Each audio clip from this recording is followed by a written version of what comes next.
পূত পবিত্র তিনি, মহিমান্বিত তিনি, যিনি তার বান্দাকে মসজিদুল হারাম থেকে মসজিদুল আকসা পর্যন্ত রাত্রের কিছু অংশের মধ্যে ভ্রমণ করিয়েছেন। কেন ভ্রমণ করিয়েছেন? আল্লাহ তাআলাই বলেন, লিনুরিয়াহু মিন আয়াতিনা, তার ওই বান্দাকে তার নিদর্শন সমূহ দেখানোর জন্য মসজিদুল হারাম থেকে মসজিদুল আকসা পর্যন্ত সফর করিয়েছেন। এই মসজিদুল আকসার গুণ বর্ণনা করে আল্লাহ তাআলা বলেন, আল মসজিদুল আকসাল্লাযী বারাকনা হাওলাহু। অনেকে চিন্তা করতে পারে বাইতুল্লাহর ফজিলত বুঝলাম, কিন্তু মসজিদুল আকসার স্পেশালিটি কি? আল্লাহ তাআলা জবাবে বলেন, বারাকনা হাওলাহু, ওই মসজিদুল আকসা হলো এমন মসজিদ যার চতুর্পাশ হলো বরকতময়। আমি আল্লাহ এই মসজিদের চতুর্পাশকে বরকতময় করেছি। নবীজি পৌঁছায় গেলেন মসজিদুল হারাম থেকে এক নিমেষে মসজিদুল আকসায়। যাওয়ার সময় অনেক কিছু তার নজরে আসছে, এত লম্বা কথা বলার মতো সুযোগ সময় আমার কোনোটাই নাই, আমি শুধু মূল কথাগুলো বলবো। নবীজি দেখতে পাইলেন কুরাইশদের একটা কাফেলাও বাণিজ্য শেষে ফিরতেছে মক্কার দিকে। নবীজি মসজিদুল আকসায় আসলেন। আগে আমাকে আপনাকে বুঝতে হবে, আমরা দুইটা শব্দ শুনি, অনেক সময় বলে বাইতুল মুকাদ্দাস, অনেক সময় বলে মসজিদুল আকসা। এই দুইটার মধ্যে তফাৎ কি? তফাৎ হইল এই দুইটা জিনিস একই। বাইতুল মুকাদ্দাস বলতে বলা হয় ওই যে মসজিদুল আকসার চার পাশ দিয়ে বড় বেষ্টনী করে চারদিকে দেওয়াল দিয়ে ঘেরা দেওয়া আছে একটা এরিয়া। ওই এরিয়ার মধ্যে অনেকগুলো স্থাপনা আছে। ওই স্থাপনাগুলো চতুর্দিকে দেওয়াল দিয়ে ঘিরে দেওয়া। ওই দেওয়াল দিয়ে ঘিরে দেওয়া যেই জায়গাটা, ওই পরিপূর্ণ জায়গাটাই হলো বাইতুল মুকাদ্দাস। আর মসজিদুল আকসা আমরা যেটাকে বলি, এটা ওই বাইতুল মুকাদ্দাস এরিয়ার মধ্যে একটা স্থাপনা, একটা মসজিদ। নবীজি সাল্লাল্লাহু আলাইহি ওয়াসাল্লাম পৌঁছাইলেন ওইখানে, পাথর ছিদ্র করে ওইখানে বাহনকে বেঁধে দিলেন। প্রত্যেকটা নবী যারা ওইখানে গিয়েছে প্রত্যেকেই তাদের বাহনকে ওই পাথরের ওই জায়গায় বেঁধে রাখতো। এইবার নবীজি মসজিদুল আকসায় ঢুকলেন। মসজিদুল আকসা নিয়ে কয়েকটা কথা একটু বলার দরকার, কারণ পৃথিবীর একমাত্র বরকতময় পবিত্র ভূমি, যেই ভূমির দাবিদার ঐশী তিন ধর্মের অনুসারীরা। আমাদের খ্রিস্টানেরাও দাবি করে এটা আমাদের, আমরা মুসলমানেরাও বলি এটা আমাদের। বাস্তবতা হলো ওই ভূমির প্রকৃত দাবিদার হলো মুসলমানেরা। ওই ভূমির ওই মসজিদ সহ গোটা বাইতুল মুকাদ্দাসের পূর্ণ অধিকার মুসলমানদের। কিন্তু আফসোস ওইটার দাবি ওরাও করে। ওরা করার অনেকগুলো কারণ। আকসা যেটা এখন মসজিদুল আকসা কোনটা? আমরা মূলত অনেকে মসজিদুল আকসা বলতে বুঝি বড় সোনালী গম্বুজের কারুকার্য খচিত একটা স্থাপনা আমাদের সামনে দেখানো হয়। অনেকে মনে করে এটাই মনে হয় মূল মসজিদ। না, এটা হলো ডোম অফ রক। এটা মূল মসজিদ নয়। মূল মসজিদটা অধিকাংশ সময় আড়ালেই থেকে যায়, অনেকে চিনে না।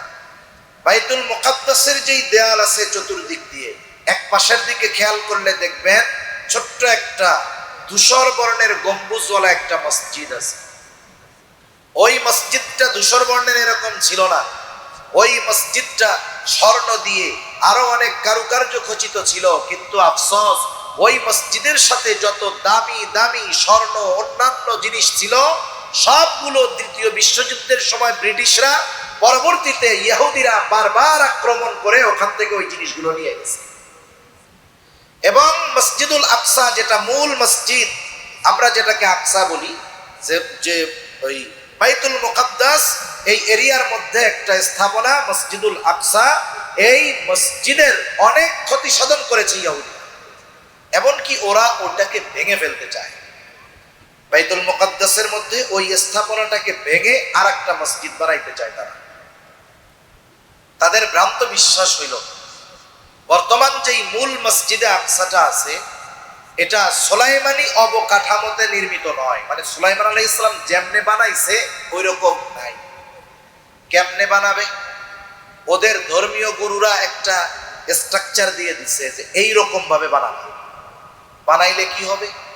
বলে এটা তো থার্ড টেম্পল হবে, আর এটা যদি বানাও তাহলে তোমাদের ত্রাণদাতা ত্রাণকর্তা মাসিহে দাজ্জালের আগমন ঘটবে, আর সে তোমাদেরকে গোটা দুনিয়ার উপরে তোমাদের প্রভাব বিস্তার করবে এবং গোটা দুনিয়া তোমাদের নিয়ন্ত্রণে চলে আসবে।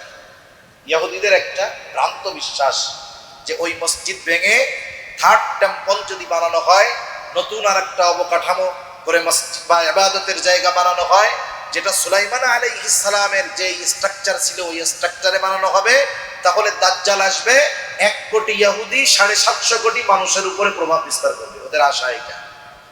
এখন বলেন তো, এরা যেই বিশ্বাসটা করতেছে এটা কি সঠিক না ভ্রান্ত?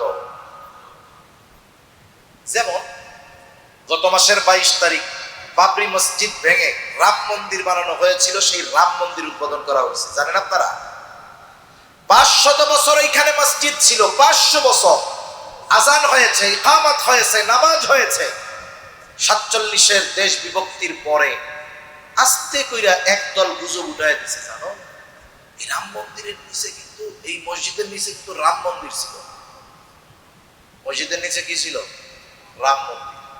গুজব ছড়ায় বেশি, এমন ভাবে ছড়াইছে কারণ এরপরে যখন দেশ বিভক্ত হয়ে গেছে, পাকিস্তান একদিক, ভারত আর একদিক, যারা ভারতে ছিল হিন্দু উগ্রবাদী, ওরা চেয়েছে ভারতের মাটিতে মুসলমান থাকবে না, মুসলমানদের কোনো নিশানা থাকবে না, মুসলমানদের নাম পর্যন্ত তারা ভারতের মাটিতে রাখতে চায় না।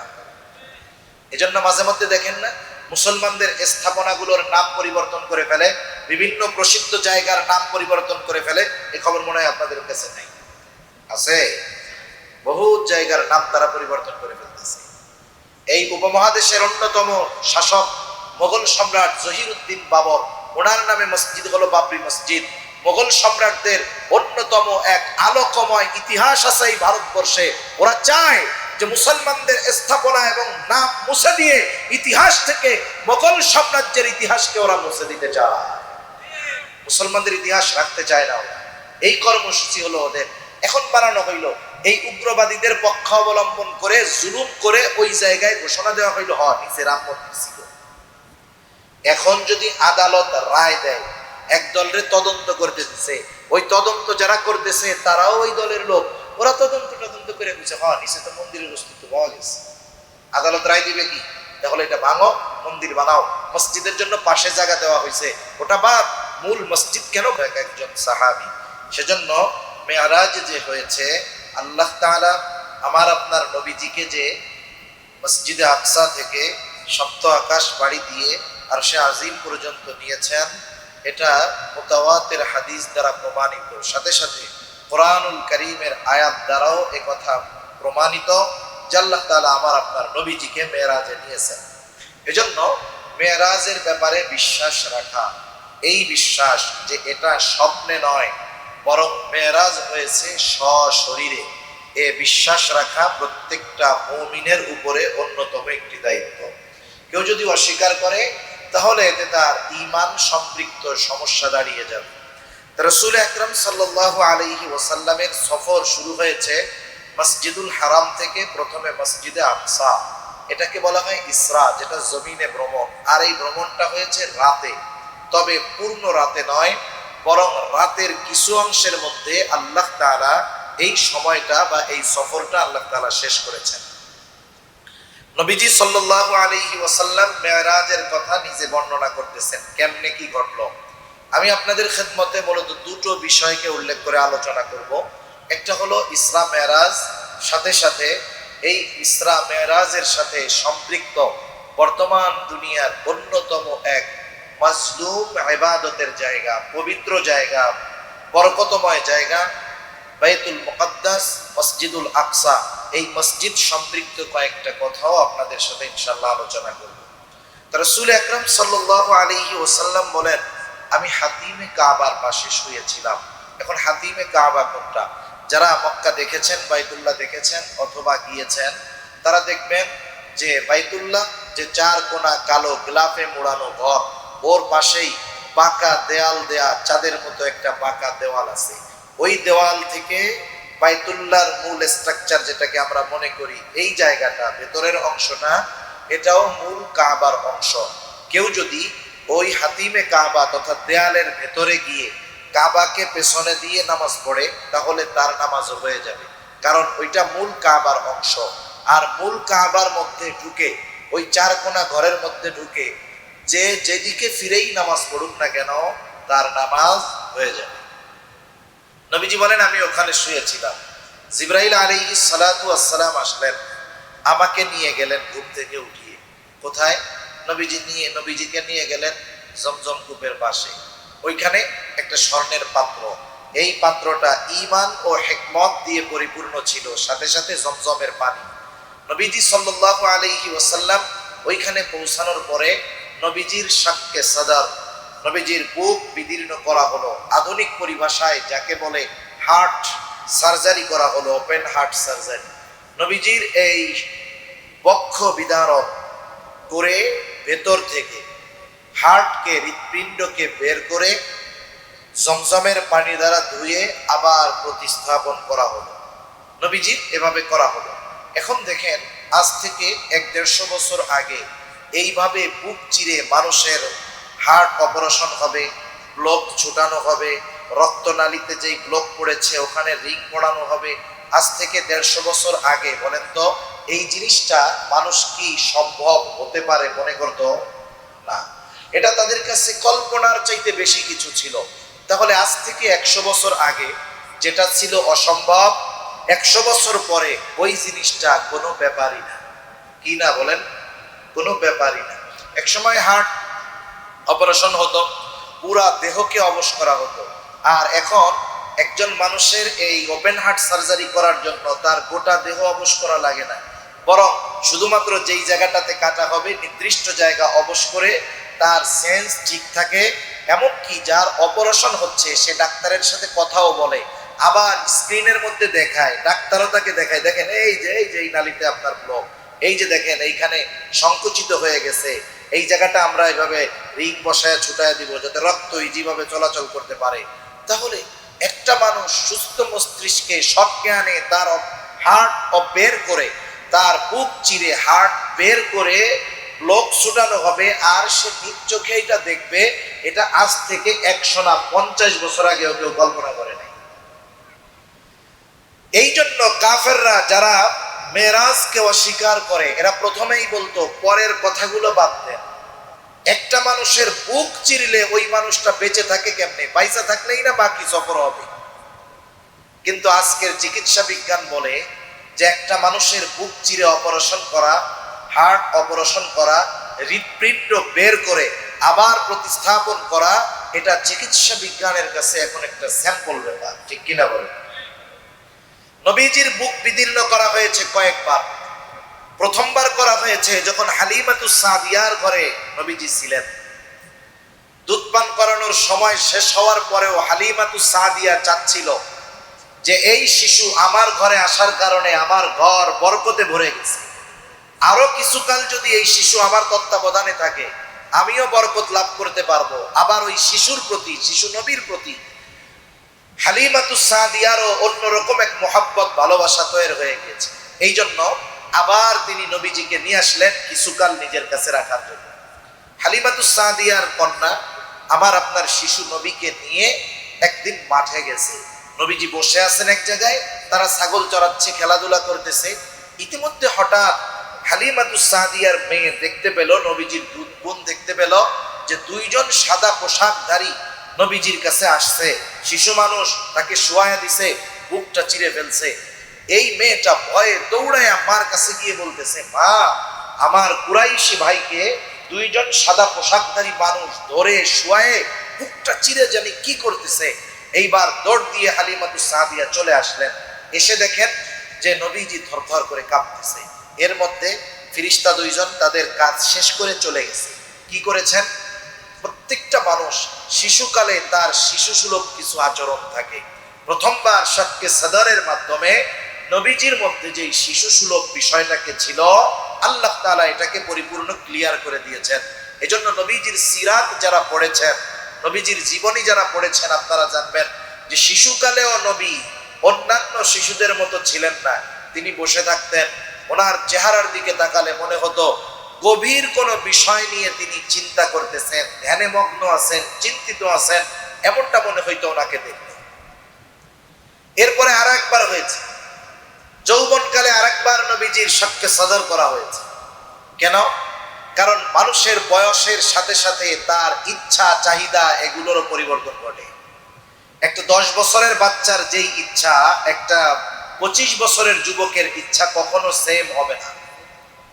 আল্লাহ তাআলা নবীজিকে দ্বিতীয়বার শক্কে সদর করিয়েছেন পুনরায় আরেকবার যৌবনকালে। কেন? কারণ যৌবনকালীন কিছু বিষয় আছে, এগুলো নবীজির থেকে আল্লাহ তাআলা বের করে দিয়েছেন।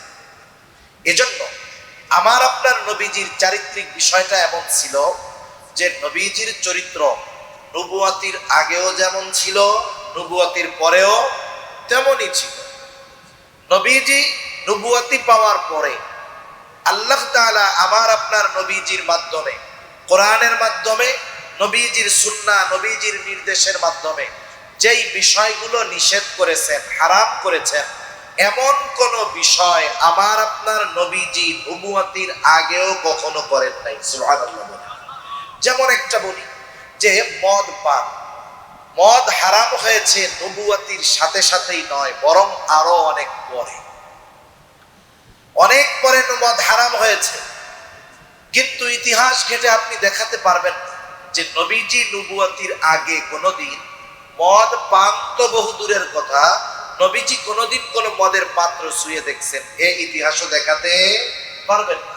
কারণ আল্লাহ তাআলা একেবারে নবীজিকে সৃষ্টি থেকে নিয়ে একেবারে সর্বহালতে আল্লাহ তাআলা আমার আপনার নবীজির নবুয়াতির পূর্বেও নবীজির দ্বারা এমন কোন কাজ সংগঠিত হতে দেন নাই, এই বিষয়টা সংগঠিত হতে দেন নাই যাতে নবুয়াতির পরে ওই জিনিসগুলো যদি নবীজি হারাম করে, শরীয়ত যদি নিষিদ্ধ করে, কাফেররা যেন না বলতে পারে মুহাম্মদ তুমিও তো আগে এটা করছো।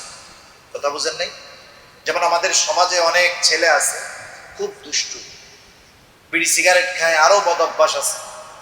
এখন সে কোনো না কোনো ভাবে ভালো হয়ে গেছে, সে ভালো হয়ে গেছে, পাপ থেকে তওবা করছে, উলামা ইকরামের সুহবতে থাকে, দাওয়াত ও তাবলীগের মেহনতে যায়, ছেলেটা এখন ভালো। বলেন তো ওই ছেলেটা যখন তাওবা করে ভালো হয়েছে, তাওবা করার আগে সে যে পাপগুলো করতো এখন কি সেগুলো করে? করে না। এখন ও দেখতেছে বাজারে ওর বন্ধু একজন সিগারেট খাচ্ছে, ও তো এখন ভালো মানুষ, বন্ধুরে গিয়ে বলতেছে বন্ধু এই কাজগুলো ভালো না, এই দুর্গন্ধ মুখে থাকলে রহমতের ফেরেশতা আসবে না, এই কাজগুলো কইরো না। আমরা বাঙালি, আমাদের স্বভাব কি দেখবেন, অধিকাংশ মানুষ বলে ওরে মিয়া এত বুজুর্গি দেখায় না, 1 বছর আগে তুমি যে টানা টানছো, এরকম বলার লোক তো আলহামদুলিল্লাহ এখানে নাই। একটু জোরে বলেন আছে? তাহলে আমাদের অভ্যাস এই। তাইলে কাফেররা কি করতো? নবীজি যদি নিজে এমন কোন কাজ করতেন আর ওই কাজ যদি নবুয়াতির পরে নিষিদ্ধ করতেন, তাইলে কাফেররা বলতো মুহাম্মদ তুমিও তো কয়দিন আগে এটা করছো। এই কথাটাও যেন আমার আপনার নবীকে দুনিয়ার কোনো মানুষ না বলতে পারে, এজন্য আল্লাহ তাআলা সব হালতে নবুয়াতির আগেও ওই বিষয়গুলো থেকে আমার আপনার নবীকে আল্লাহ হেফাজত করেছেন।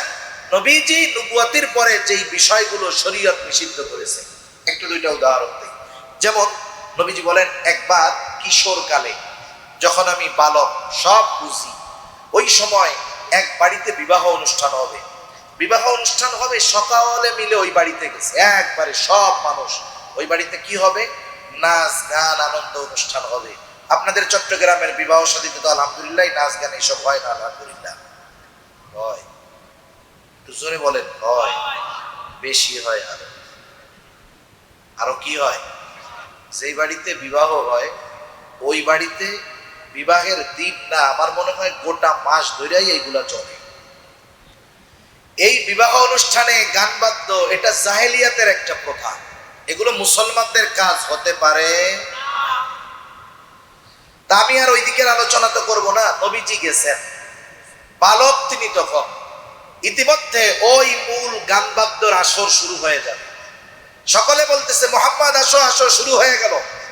নবীজি বলেন সকলে গান বাদ্য নাচ গান দেখার জন্য যাবে। ইতিমধ্যে হঠাৎ আমার দু চোখ জুড়ে ঘুম চলে আসছে। এমন ঘুম আসছে আমি আমার চোখ দুটোকে মেলে রাখতে পারতেছিলাম না।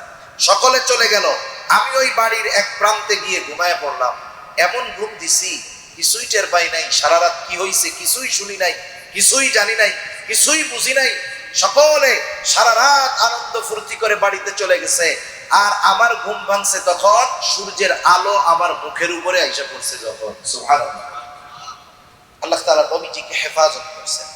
আর একটা বলি, যৌবনকালে কাফেররা একবার কাবাঘর সংস্কার করবে, কাবাঘর সংস্কার হবে। কাবাঘর সংস্কারের এই কাজে অংশগ্রহণ করতে পারা নিঃসন্দেহে বড় ফজিলতের কাজ, ঠিক কিনা বলেন? মসজিদের খেদমত করতে পারা ফজিলতের কাজ, আর সেটা যদি বাইতুল্লাহ হয়, আল্লাহর ঘর, সেই কাবা হয়, এর চাইতে উত্তম আর কি হতে পারে? সবাই পুরুষেরা ওই কাজে অংশগ্রহণ করছে। এখন এরা চিন্তা করতেছে এত ফজিলতের কাজ, যেই পোশাক পরে গুনাহ করি, যেই পোশাক পরে মিথ্যে কথা বলি, যেই পোশাক পরে অন্যের হক নষ্ট করি, সেই পোশাক পরে আবার যদি এই ভালো কাজটা করি, এটা ঠিক হবে না। তাহলে কি করা যায়? সকলে পোশাক খুলে বিবস্ত্র হয়ে সবাই এই কাজটা করে। সকলে পোশাক খোলার সিদ্ধান্ত নিয়ে নিয়েছে। নবীজি বলেন আমার পরনে লুঙ্গি, কাপড় পরা, সবাই খুলে ফেলছে। এখন আব্বাস রাদিয়াল্লাহু তাআলা আনহু নবীজির কাছে এসে বলে, মুহাম্মদ কি হইল? সবাই খুলে ফেলছে, তুমি খোলো নাকি? নবীজি বলতেছেন আমাকে যখন বলল লুঙ্গি খোলার কথা, খোলা তো বহুদূর, এই কথা চিন্তা যখন করতেছি আমি সাথে সাথে অজ্ঞান হয়ে জমিনের উপরে পড়ে গেছি। সুবহান, লুঙ্গি আর নবীজির খোলা লাগে না। আল্লাহ তাআলা এই বিভিন্ন পদ্ধতিতে আমার আপনার নবীজিকে হেফাজত করেছেন। এখন আসেন আরেকবার শক্কে সদর মেরাজের আগে করা হইল কেন? কারণ দুনিয়ার আবহাওয়া আর ঊর্ধ্বলোকের আবহাওয়া পরিস্থিতি এক না। একটা মানুষের যত টাকা থাকুক না কেন, সে চাইলে পৃথিবীর বিভিন্ন রাষ্ট্র ভিসা থাকলে যখন তখন টাকা দিয়ে টিকিট কেটে সফর করতে পারবে, কিন্তু মন চাইলেই মহাকাশে যাইতে পারবে না। যত টাকা থাকুক না কেন, সে আগে মহাকাশে যাওয়ার জন্য নাসার কাছে দরখাস্ত করবে, এরপরে তাকে চেক আপ করবে, তার কাছ থেকে নির্ধারিত মোটা অঙ্কের টাকা নিবে, এরপরে তাকে চেক আপ করবে যে তার শরীরটা ওইখানে যাওয়ার উপযুক্ত কিনা, এরপরে তাদের তত্ত্বাবধানে বছরের পর বছর রেখে মহাকাশের পরিবেশের সাথে সে যেন নিজেকে মানায় নিতে পারে, এই জন্য তাকে ট্রেনিং দেওয়া হবে। কারণ এখানে আমি একটা ছেড়ে দিলে, জিনিস ছেড়ে দিলে নিচে পড়ে যায়, কিন্তু মহাকাশে সবকিছু স্থির থাকে। খাবার রেখে দিচ্ছেন, জায়গায় থাকবে, আপনিও জায়গায় থাকবেন। তাহলে খাবে কেমনে, প্রস্রাব করবে কেমনে, পায়খানা করবে কেমনে, এক জায়গা থেকে আরেক জায়গায় যাবে কেমনে, এই বিষয়গুলোর জন্য দীর্ঘ সময় তাকে প্রস্তুত করা হয়। এরপরে যদি ফিজিক্যালি সে ফিট থাকে, এরপরে তাকে মহাকাশে পাঠানো। নবীজির সফর হবে সপ্ত আকাশ পাড়ি দিয়ে আর সে আজিম পর্যন্ত। এজন্য আলাদাভাবে নবীজিকে একটু প্রস্তুত করার দরকার। আল্লাহ তাআলা আমার আপনার নবীজিকে প্রস্তুত করলেন। ওই যে ঈমান ও হিকমত, এর দ্বারা আমার আপনার নবীজির কলবকে আল্লাহ তাআলা ভরপুর করে দিলেন। জমজমের পানি দিয়ে হৃৎপিণ্ডকে, হার্টকে, কলবকে পরিপূর্ণভাবে ধুয়ে প্রতিস্থাপন আবার করা হইল। এখন বলেন, নবীজির যে বুক চেরা হয়েছে এর প্রমাণ কি? নবীজির 10 বছরের খাদেম হযরত আনাস রাদিয়াল্লাহু তাআলা। কয় বছরের খাদেম? একজন যদি একজনের কাছে 10 বছর থাকে, মোটামুটি তাকে খুব ভালো মতো চিনে, তার বডি টডি সব সে দেখতে পারে। হযরত আনাস রাদিয়াল্লাহু তাআলা আনহু বলেন, ওয়াকাদ কুনতু আরা আসরাল মাখিতি ফি সাদরিহি সাল্লাল্লাহু আলাইহি ওয়াসাল্লাম। আমি নবীজির বুকে এই যে শক্কে সদর করা হয়েছে, এখানে যে সেলাই দেওয়া হয়েছে, আমি নবীজির বুকে এই সেলাইয়ের দাগ দেখেছি। সুবহান। এবার নবীজির শক্কে সদর হয়ে গেল, পরিপূর্ণভাবে উনি প্রস্তুত। সফর শুরু হবে। প্রথম সফর হবে মসজিদুল হারাম থেকে মসজিদুল আকসা। এটা হলো ইসরা, দুনিয়ার ভ্রমণ। ভ্রমণটা হবে রাত্রের কিছু অংশে। বাহন কি? বাহন হলো বুরাক। বুরাক কি? হাদিসের মধ্যে আসছে গাধার চেয়ে বড়, ঘোড়ার চাইতে ছোট। গাধার চেয়ে বড়, ঘোড়ার চাইতে ছোট। এর গতি কি? এর প্রতি ধাপ এতটুকু পথ অতিক্রম করে দৃষ্টি সীমার শেষ যেই পর্যন্ত, এই বোরাক প্রতিটা পদক্ষেপে ওই পরিমাণ দূরত্ব অতিক্রম করতে পারে। সুবহানাল্লাহ।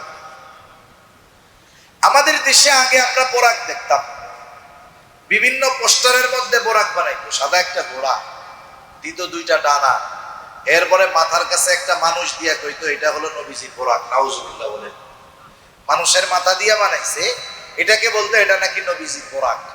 বোরাকের যেই বর্ণনা, এটা এতটুকু পাওয়া যায়, সেটা সাদা ছিল, তবে এটা গাধার চেয়ে বড়, ঘোড়ার চাইতে একটু ছোট। এর গতিগত প্রতিটা পদক্ষেপে সে দৃষ্টি সীমার শেষ পর্যন্ত অতিক্রম করতে পারে। এত গতি তার, আলোর চাইতে কোটি কোটি গুণ বেশি গতি আল্লাহ তাআলা তাকে দিয়েছে। এইবার এই বোরাকে নবীজি উঠলেন, সফর শুরু হবে। সফর হলো মসজিদুল হারাম থেকে মসজিদুল আকসা। আল্লাহ তাআলা কোরআনুল কারীমের মধ্যে সে কথা বলেন, সুবহানাল্লাযী আসরা বিআবদিহি লাইলান মিনাল মাসজিদিল হারাম ইলাল মাসজিদিল আকসাল্লাযী বারাকনা হাওলাহু লিনুরিয়াহু মিন আয়াতিনা। পূত পবিত্র তিনি, মহিমান্বিত তিনি, যিনি তার বান্দাকে মসজিদুল হারাম থেকে মসজিদুল আকসা পর্যন্ত রাত্রের কিছু অংশের মধ্যে ভ্রমণ করিয়েছেন। কেন ভ্রমণ করিয়েছেন? আল্লাহ তাআলাই বলেন, লিনুরিয়াহু মিন আয়াতিনা, তার ওই বান্দাকে তার নিদর্শন সমূহ দেখানোর জন্য মসজিদুল হারাম থেকে মসজিদুল আকসা পর্যন্ত সফর করিয়েছেন। এই মসজিদুল আকসার গুণ বর্ণনা করে আল্লাহ তাআলা বলেন, আল মসজিদুল আকসাল্লাযী বারাকনা হাওলাহু। অনেকে চিন্তা করতে পারে বাইতুল্লাহর ফজিলত বুঝলাম, কিন্তু মসজিদুল আকসার স্পেশালিটি কি? আল্লাহ তাআলা জবাবে বলেন, বারাকনা হাওলাহু, ওই মসজিদুল আকসা হলো এমন মসজিদ যার চতুর্পাশ হলো বরকতময়। আমি আল্লাহ এই মসজিদের চতুর্পাশকে বরকতময় করেছি। নবীজি পৌঁছায় গেলেন মসজিদুল হারাম থেকে এক নিমেষে মসজিদুল আকসায়। যাওয়ার সময় অনেক কিছু তার নজরে আসছে, এত লম্বা কথা বলার মতো সুযোগ সময় আমার কোনোটাই নাই, আমি শুধু মূল কথাগুলো বলবো। নবীজি দেখতে পাইলেন কুরাইশদের একটা কাফেলাও বাণিজ্য শেষে ফিরতেছে মক্কার দিকে। নবীজি মসজিদুল আকসায় আসলেন। আগে আমাকে আপনাকে বুঝতে হবে, আমরা দুইটা শব্দ শুনি, অনেক সময় বলে বাইতুল মুকাদ্দাস, অনেক সময় বলে মসজিদুল আকসা। এই দুইটার মধ্যে তফাৎ কি? তফাৎ হইল এই দুইটা জিনিস একই। বাইতুল মুকাদ্দাস বলতে বলা হয় ওই যে মসজিদুল আকসার চারপাশ দিয়ে বড় বেষ্টনী করে চারদিকে দেওয়াল দিয়ে ঘেরা দেওয়া আছে একটা এরিয়া। ওই এরিয়ার মধ্যে অনেকগুলো স্থাপনা আছে। ওই স্থাপনাগুলো চতুর্দিকে দেওয়াল দিয়ে ঘিরে দেওয়া। ওই দেওয়াল দিয়ে ঘিরে দেওয়া যেই জায়গাটা, ওই পরিপূর্ণ জায়গাটাই হলো বাইতুল মুকাদ্দাস। আর মসজিদুল আকসা আমরা যেটাকে বলি, এটা ওই বাইতুল মুকাদ্দাস এরিয়ার মধ্যে একটা স্থাপনা, একটা মসজিদ। নবীজি সাল্লাল্লাহু আলাইহি ওয়াসাল্লাম পৌঁছাইলেন ওইখানে, পাথর ছিদ্র করে ওইখানে বাহনকে বেঁধে দিলেন। প্রত্যেকটা নবী যারা ওইখানে গিয়েছে প্রত্যেকেই তাদের বাহনকে ওই পাথরের ওই জায়গায় বেঁধে রাখত। এইবার নবীজি মসজিদুল আকসায় ঢুকলেন। মসজিদুল আকসা নিয়ে কয়েকটা কথা একটু বলার দরকার, কারণ পৃথিবীর একমাত্র বরকতময় পবিত্র ভূমি, যেই ভূমির দাবিদার ওই শিখ তিন ধর্মের অনুসারীরা। ইয়াহুদিরাও দাবি করে এটা আমাদের, খ্রিস্টানেরাও দাবি করে এটা আমাদের, আমরা মুসলমানেরাও বলি এটা আমাদের। বাস্তবতা হলো ওই ভূমির প্রকৃত দাবিদার হলো মুসলমানেরা। ওই ভূমির ওই মসজিদ সহ গোটা বাইতুল মুকাদ্দাসের পূর্ণ অধিকার মুসলমানদের। কিন্তু আফসোস, ওইটার দাবি ওরাও করে। ওরা করার অনেকগুলো কারণ ইহুদিরা করে। এর মধ্যে অন্যতম কারণ হলো ইহুদিদের একটা ভ্রান্ত বিশ্বাস হইল মসজিদুল আকসা যেটা, এখন মসজিদুল আকসা কোনটা? আমরা মূলত অনেকে মসজিদুল আকসা বলতে বুঝি বড় সোনালী গম্বুজের কারুকার্য খচিত একটা স্থাপনা আমাদের সামনে দেখানো হয়।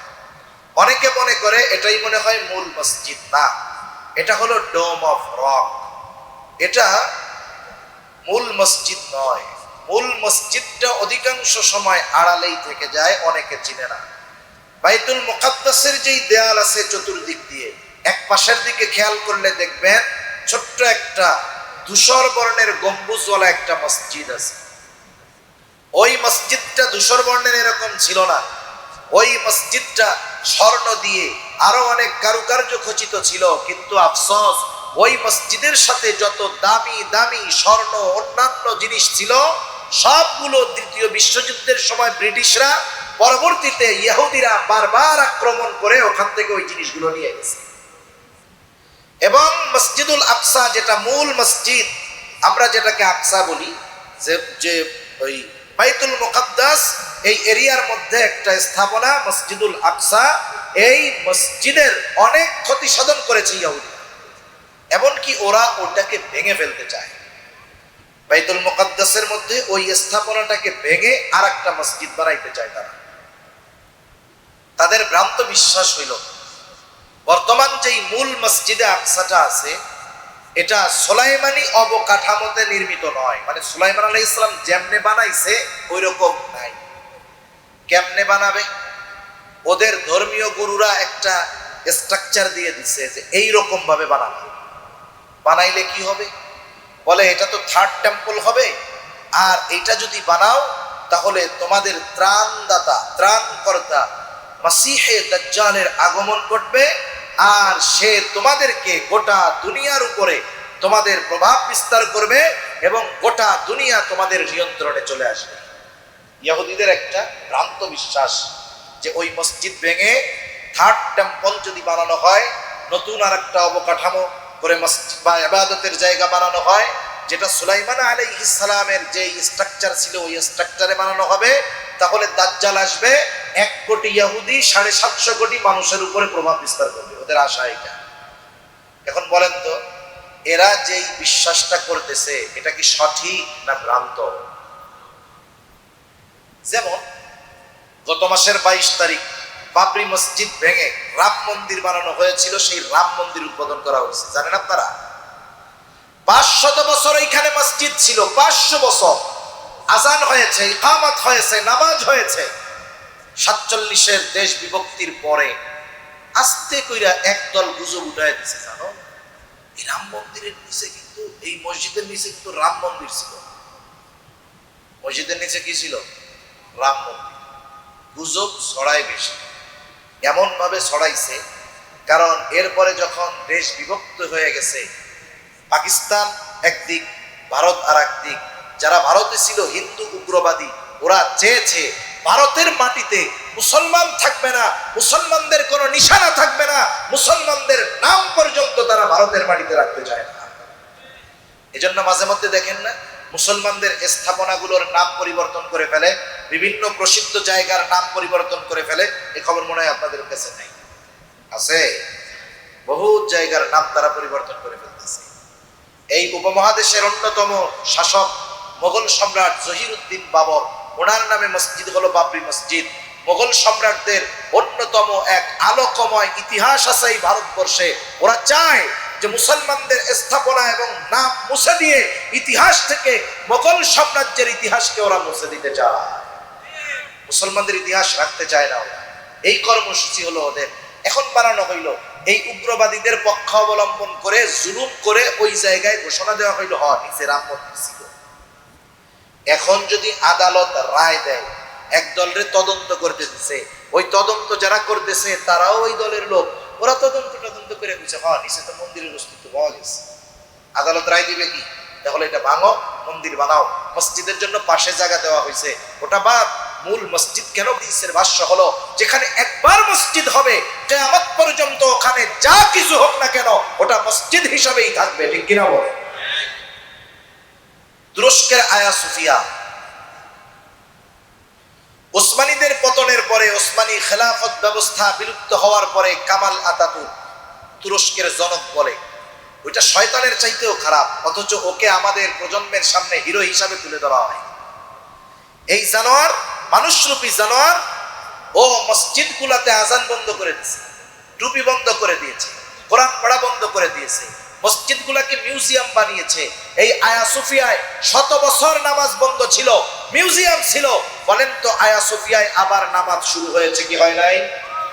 100 বছর বন্ধ থাকার পরে যদি আয়া সোফিয়াতে নামাজ শুরু হতে পারে, আমরা মুসলমানেরা এই বিশ্বাস রাখি, আমরা হয়তো দেখবো না, আমাদের আগামী প্রজন্ম হয়তো দেখবে, নাইলে তারপরের প্রজন্ম দেখবে। ওই রাম মন্দিরে আবার আল্লাহ তাআলার একত্ববাদের ঘোষণা হবে ইনশাআল্লাহ। ওখানে আজান হবে, নামাজ হবে, হয়তো আমরা দেখতে পারবো না, পরবর্তী প্রজন্ম দেখবে ইনশাআল্লাহ। এই দিয়ে নতুন আর একটা উপাসনালয় বানাতে বিশ্বাস হলো, যদি বানাইতে পারে তাহলে দাজ্জালের আগমন ঘটবে এবং তারা দাজ্জাল তাদের ত্রাণকর্তা হয়ে গোটা দুনিয়ার মানুষের উপরে তাদের প্রভাব বিস্তার তারা করতে পারবে দাজ্জালের মাধ্যমে। এজন্য এই মসজিদের ব্যাপারে আমাদের 2 মসজিদের ব্যাপারে যেমন মুহাব্বত, মসজিদুল হারাম আর মসজিদুল নববীর প্রতি যেমন মুহাব্বত, মুমিন হিসাবে, মুসলমান হিসাবে প্রত্যেকটা মুমিন মুসলমানের অন্তরে আকসার মুহাব্বত থাকার দরকার আছে না নাই? এজন্য মসজিদুল আকসার বিষয়ে কয়েকটা কথা জানি। 1 নাম্বার, মসজিদুল আকসা এর চতুর্পাশকে বরকতময় করেছেন কে? এটা আল্লাহর ঘোষণা। আল্লাহ তাআলা এই বাইতুল মুকাদ্দাস তথা পবিত্র ভূমি আল্লাহই নাম দিয়েছেন এটার পবিত্র ভূমি। কোরআনুল কারীমের মধ্যে মুসা আলাইহিস সালাতু ওয়াস সালাম তার সম্প্রদায়কে বাইতুল মুকাদ্দাসের মধ্যে ঢুকে পড়ার আদেশ দিচ্ছেন। তৎকালীন সময়ে যাদের হাতে বাইতুল মুকাদ্দাসের নিয়ন্ত্রণ ছিল, আল্লাহ তাআলা চাইলেন বনি ইসরাইলদেরকে বাইতুল মুকাদ্দাস তথা জেরুজালেমের কর্তৃত্ব তুলে দিবে। আল্লাহ তাআলা নির্দেশ দিলেন শুধুমাত্র তারা জিহাদ করার জন্য এই শহরের মধ্যে ঢুকে পড়বে, বাইতুল মুকাদ্দাস তথা পবিত্র ভূমির মধ্যে তারা ঢুকবে। শত্রু যত শক্তিশালী হোক না কেন, বনি ইসরাইলদেরকে ওই শক্তিশালী সৈন্যদের বিরুদ্ধে বিজয় যিনি দান করবেন তিনি কে? এই জন্য মুসা আলাইহিস সালাম তার সম্প্রদায়কে বলতেছে, ইয়া কওমি দুখুলুল আরদাল মুকাদ্দাসাতাল্লাতী কাতাবাল্লাহু লাকুম ওয়ালা তারতাদ্দু আলা আদবারিকুম ফাতানকালিবু খাসিরিন।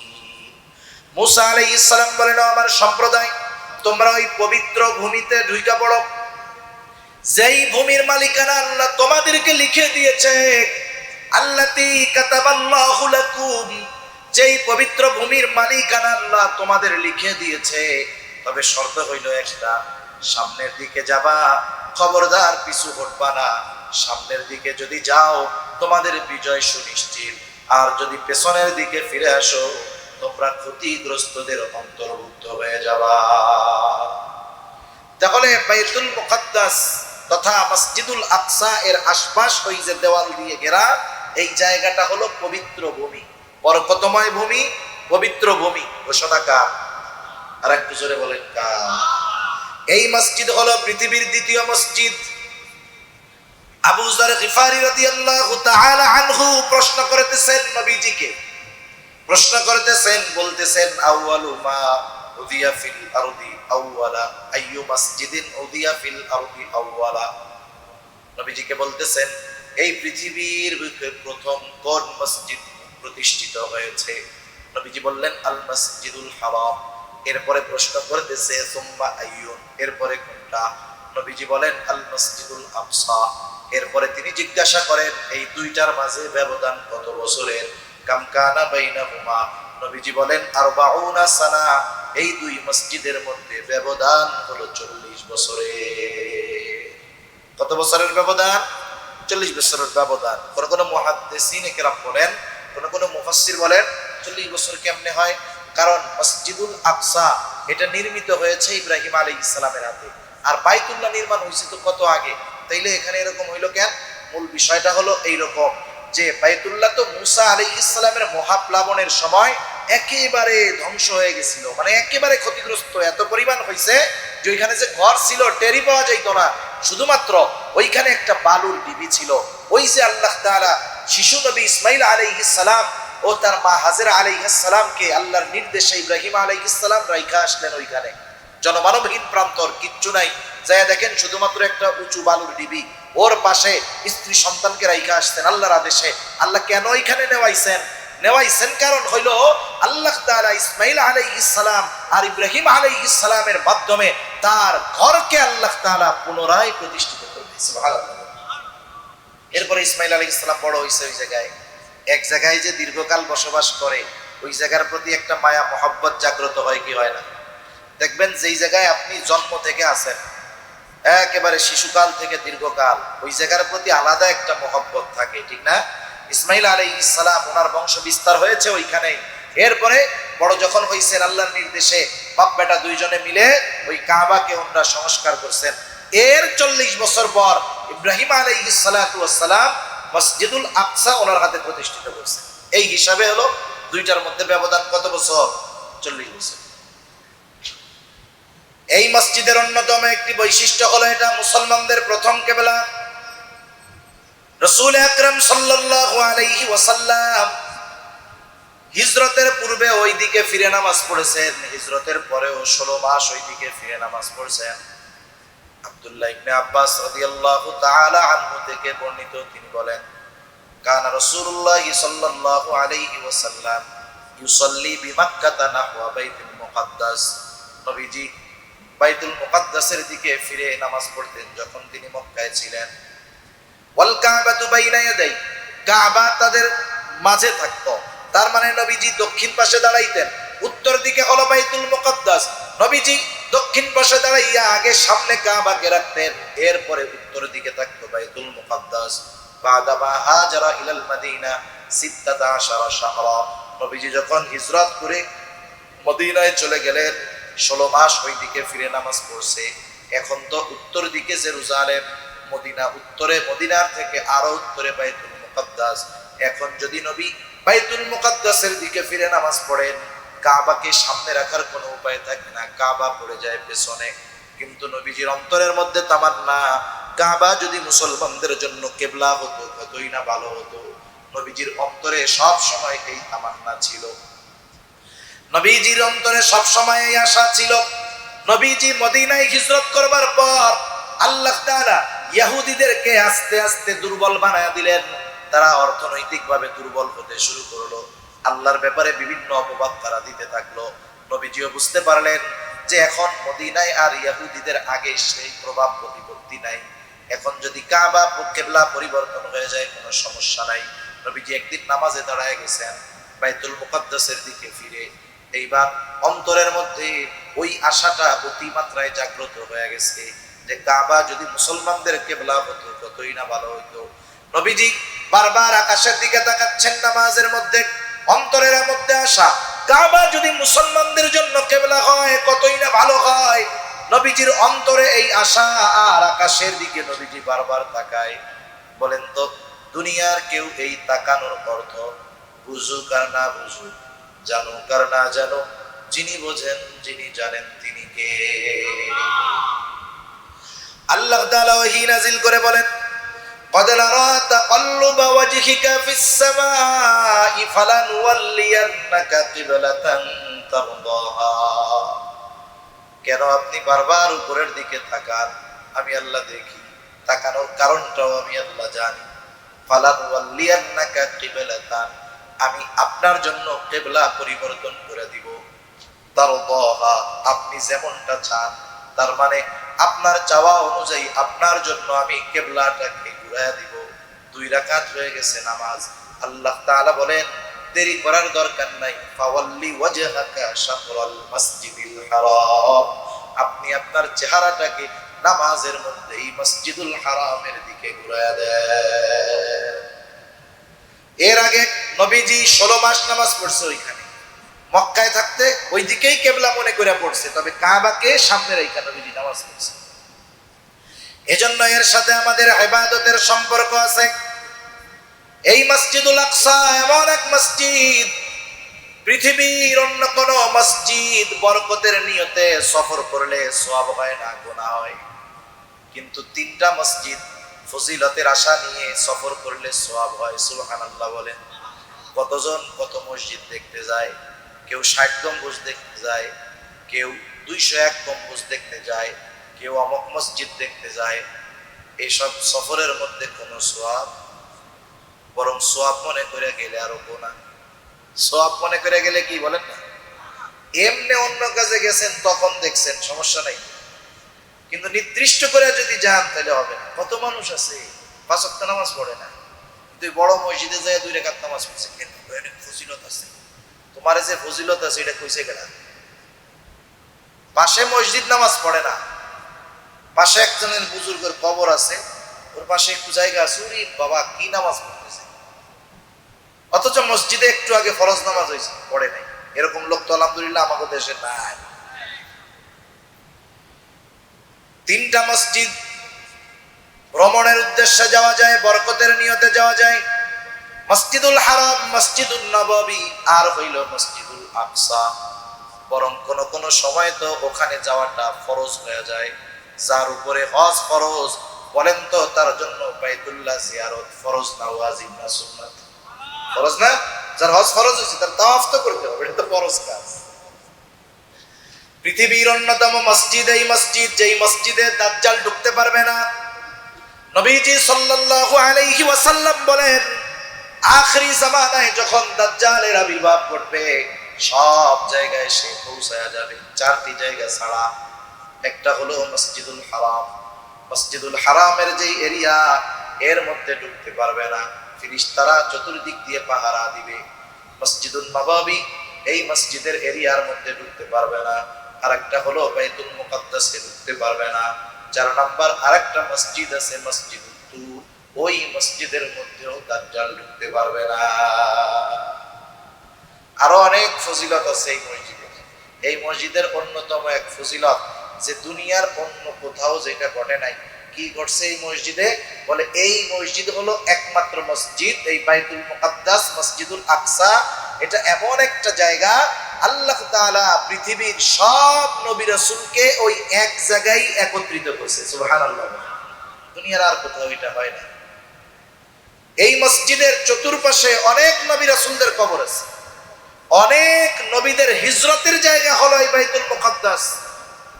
এই বাইতুল মুকাদ্দাস, এই মসজিদুল আকসার ইমাম কয়েকজন নবী।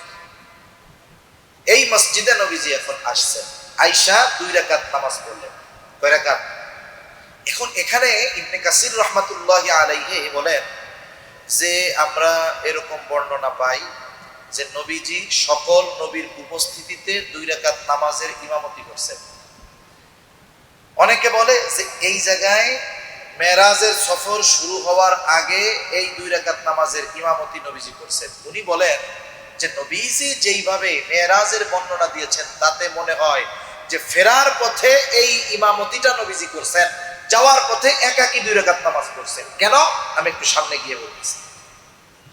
তা নবীজি 2 রাকাত নামাজ পড়ছেন, এখন সফর হলো ঊর্ধ্ব আকাশে। এই সফর শুরু হয়েছে মেরাজের, মেরাজ অর্থ সিঁড়ি। এই বিশেষ সিঁড়িতে আল্লাহ তাআলা আমার আপনার নবীজিকে ঊর্ধ্বলোকে সফর করাইছেন, সাথে জিবরাইল আলাইহিস সালাম। এবার দুইজন মিলে ছুটে চলেছেন, চলতে চলতে পৌঁছায় গেছেন একেবারে প্রথম আসমানের দরজায়। প্রত্যেকটা আসমানের দরজা আছে, প্রত্যেকটা আসমানের দরজায় পাহারায় ফেরেশতারা নিযুক্ত আছে। জিবরাইল আলাইহিস সালাম আওয়াজ করলেন, কে? বলে আমি জিবরিল। আপনার সাথে কে? বলে মুহাম্মাদুর রাসূলুল্লাহ সাল্লাল্লাহু আলাইহি ওয়াসাল্লাম। আপনার সাথে কি ওনাকে নিয়ে যাইতে বলা হয়েছে? বলে হ্যাঁ। এইবার ফেরেশতারা নবীজিকে অভিবাদন জানাইলেন, স্বাগতম জানাইলেন, ওয়েলকাম জানাইলেন। নবীজির সাথে প্রথম আসমানে সাক্ষাৎ হইল হযরত আদম আলাইহিস সালামের। জিবরাইল আলাইহিস সালাম আদম আলাইহিস সালামের সাথে আমার আপনার নবীজির পরিচয় করায়া দিলেন।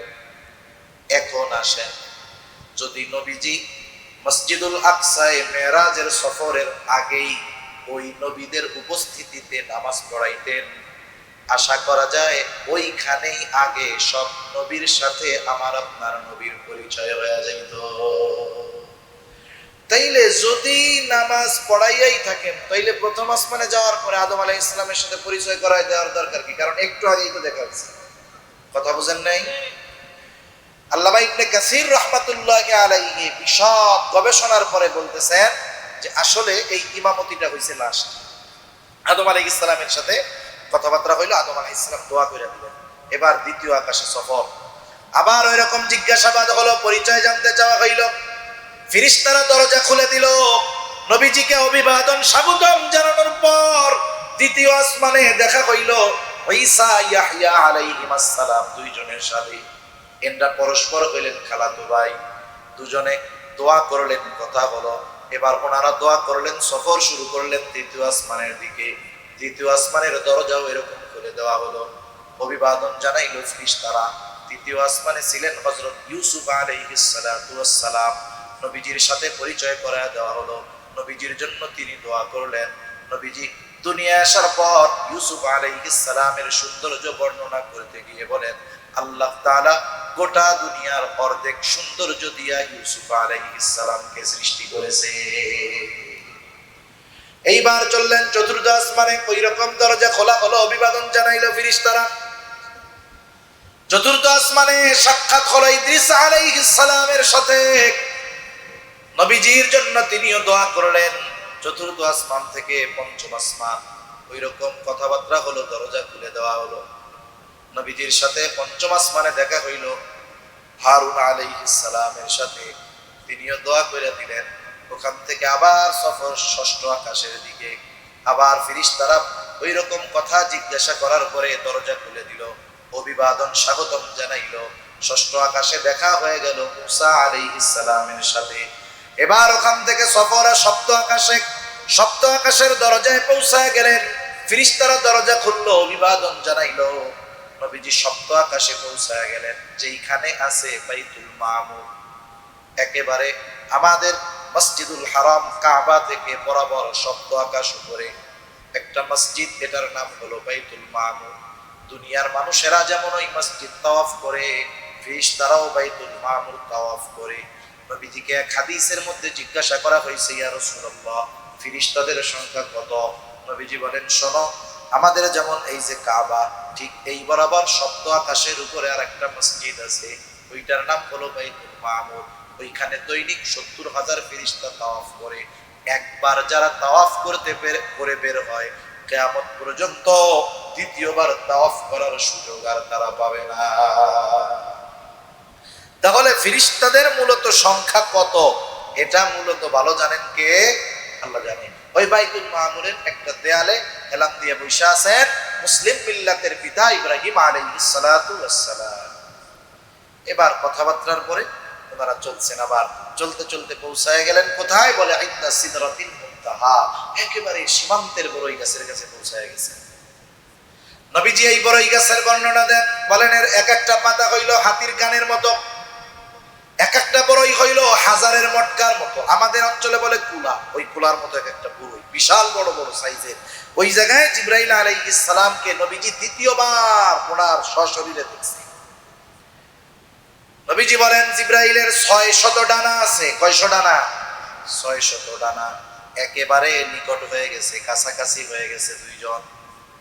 দেখেন মেরাজের ঘটনায় অনেক চটকদার চটকদার ঘটনা আছে, এটা কিন্তু আমরা হাদিসের মধ্যে পাই না। কতজন কি কয় তখন, এই জায়গায় কয় না এরকম। জিবরাইল তখন বলতেছে ওই সীমান্তের বড়ই গাছ, ওইখানে এসে বলতেছে, হুজুর এখন থেকে বাকি সফর আপনার একা করতে হবে, বাকি সফরে আমি আপনার সাথে যাইতে পারবো না। নবীজি বলে, জিবরাইল রে, কেন যাইতে পারবো না, কারণ কি? বলে, হুজুর আমি যদি আপনার সাথে এইখান থেকে আর এক কদম সামনে যাই, আমার ৬০০ নূরের পাখনা পুড়ে ছাই হয়ে যাবে। আর পাবলিক সুবহান। কিন্তু এটা যে পাইলো কই, এটা বুঝলাম না। এটা শুনতে খুব মজা লাগে, কিন্তু এর বাস্তবতা নেই। তা জিবরাইল আলাইহিস সালাম বললেন, বাকি সফর আপনার একা। আল্লাহ তাআলা বিশেষ ব্যবস্থায় আমার আপনার নবীজিকে আল্লাহ তাআলা মেহমান বানায় নিয়ে গেলেন। এখানে নবীজিকে আল্লাহ তাআলা ৩টা হাদিয়া দিয়েছে। কয়টা হাদিয়া দিয়েছে জোরে বলেন?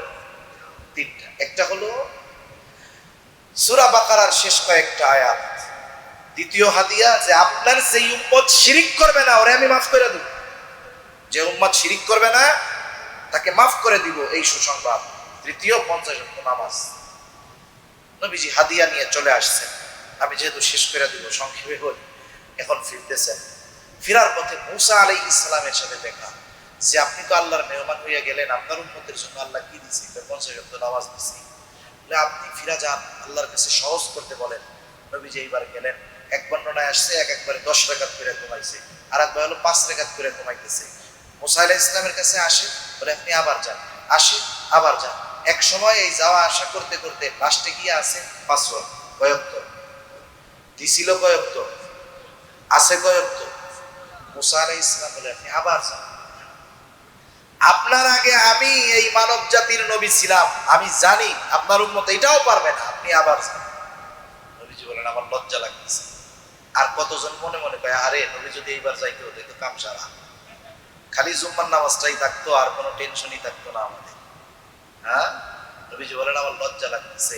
আল্লাহ তাআলা জানাইলেন ঘোষণা দিছিলাম কত, আমি কাজ হালকা করছি কিন্তু বিনিময় আমি কমাবো না। এই জন্য আপনার উম্মত 5 ওয়াক্ত পড়বে, যে 5 ওয়াক্ত পড়বে কমপক্ষে 50 ওয়াক্তের সওয়াব আমি আল্লাহ তার আমলনামায় দিয়ে দিব। সুবহানাল্লাহ। এইবার ফেরার পথে মেহমান যখন যায়, মেজবান একটু আগায়া দেয় না? আগায়া দেয়। যেহেতু ওইখানে নবীরাও আছে, ওনারাও মোটামুটি মেহমান বললে, মেজবান বললে চলে। এইবার সব নবীরা নবীকে আগায়া দিতে আসছে। এইবার মসজিদুল আকসায় সকলে একত্রিত হয়েছেন। এখন সবাই 2 রাকাত নামাজ পড়বে, নামাজের জন্য দাঁড়াইছে। কে ইমামতি করবে? এখানে তো আদম আলাইহিস সালাম আছে, মানব কুলের পিতা, মুসলিম মিল্লাতের পিতা আছে, ঈসা রূহুল্লাহ আছে, মুসা কালিমুল্লাহ আছে। ইমাম কে হবে? কেউ সামনে আগায় না। জিবরাইল আলাইহিস সালাম আমার আপনার নবীকে সামনে আগায় দিয়ে বলেন আজকে এই নবীদের এই জামাতের ইমাম হবেন আপনি। সুবহানাল্লাহ। আমার আপনার নবীর এই জন্য আর একটা উপাধি কি? ইমামুল আম্বিয়া। কি বলেন না? ইমামুল আম্বিয়া, নবীদেরও নবী আমার আপনার নবী। সফর শেষ হলো, নবীজি এবার পরের দিন সকাল বেলায় বাইতুল্লাহর চত্বরে উপস্থিত সাহাবায়ে কেরামের সামনে গত রাত্রের ঘটনাটা বর্ণনা করতেছে। গত রাত্রের ঘটনা বর্ণনা করতেছে। তাকবীর দেই, নারায়ে তাকবীর। মাশাআল্লাহ। মনিরুজ্জামান আল জামি সাহেব চলে আসছে। আপনারা যারা আশেপাশে আছেন সকলে চলে